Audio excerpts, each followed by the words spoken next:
Isa sa gumulat sa NBA draft sa first round ang pagkakapili kay Young Hansen bilang number 16. Pero originally number 11 talaga yung Portland, nakipag-trade sila sa Memphis para kay Cedric Coward. Hindi pinili ng Portland sa number 11 dahil may reason sila dun. At kumuha pa doon ng Portland ng isang asset. Based din kay Jake Fisher, tinext agad siya ng Nuggets tungkol sa selection ng Portland na tinawag nilang Chinese Jokic. Base din kay Joe Cronin, very unique talent si Chinese Jokic. Merong high-end set ng ability, basketball IQ at functionality sa post. At isa pa, magiging magaling na free throw shooter. Versatile player din, base pa kay Joe Cronin.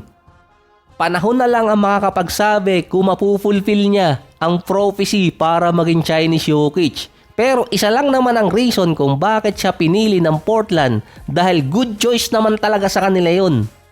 Kapag naging magaling na player pa si Young Hansen, jackpot pa doon ang Blazers. 4 days din bago yung draft, may nireport ulit doon tungkol sa intensyon na ibenta ng Portland management yung kanilang franchise. Matagal na kasi yung balita na yun at ngayong taon lang din or ngayong May, kinonfirm. Nagsimula pa yon, nasa Portland pa si Damian Lillard at nung pumanaw si Paul Allen ang dating may-ari. Ang Portland nag-hire din na magli-lead ng process para ibenta ang kanilang franchise. Ang presyo ng Portland, $3.5 billion. Sila yung pang 24 na may mataas na value sa buong NBA. Lower market team din na matatawag. Kaya big deal na nakuha ng Portland yung isa sa mga prospect galing China. Dahil ang China din ang isa sa biggest market ng NBA outside ng Amerika. Kahit yung mga ibang executive sinabing wild yung naging pick ng Portland at job on the line yung mangyayari. Pero pabor pa rin naman sa kanila kasi yun. Yung media attention ngayon nasa Portland at tumaas yun habang kasagsagan ng process ng pagbebenta ng franchise. Isa pa, kaya naging Jokic si Nikola Jokic sa Denver dahil ang ginawa ng Denver, nilagay talaga siya bilang franchise center. Inalis nila yung ibang player na magiging sagabal sa improvement tulad ni Nurkic. Sa Portland, meron Donovan Clingan at meron pan DeAndre Ayton. Kaya sinabi ng ibang mga executive, no sense yung ginawang pick nitong Portland, pero may sense yun sa business side kasi nga makaka-attract sila ng market galing China at mabebenta na nila yung franchise.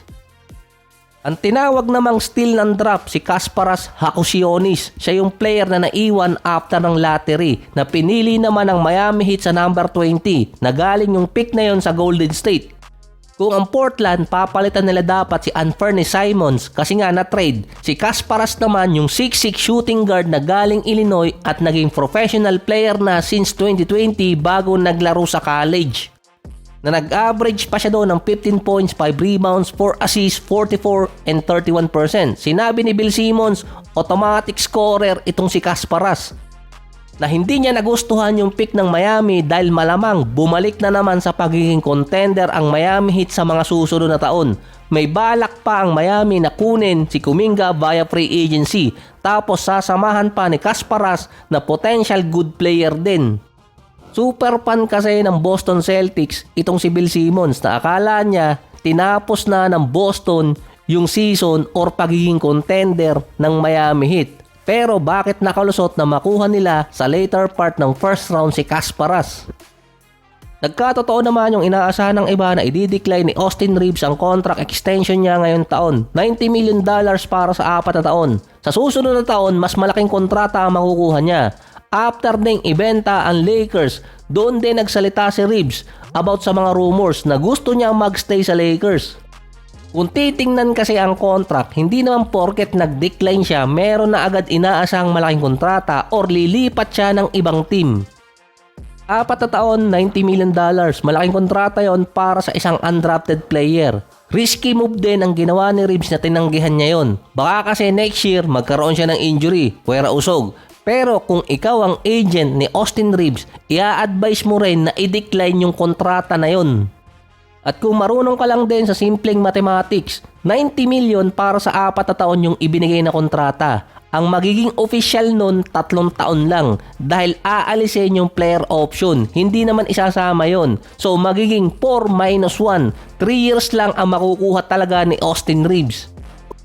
Dahil merong player option yung next year niya, ibabawas yun sa 4 na taon. So para masigurado ni Austin Reeves na 5 taon or 4 na taon talaga yung makukuha niya kapag pumirma siya ng kontrata, kailangan niyang intayin yung next year. Kumbaga, hindi niya pa nakukuha yung kontratang ibinigay ng Lakers ngayon, bawas na agad ng 1 taon. So, dahil nga sa pagtanggi ni Reeves or i-decline niya, nilalagay na agad siya sa trade rumors.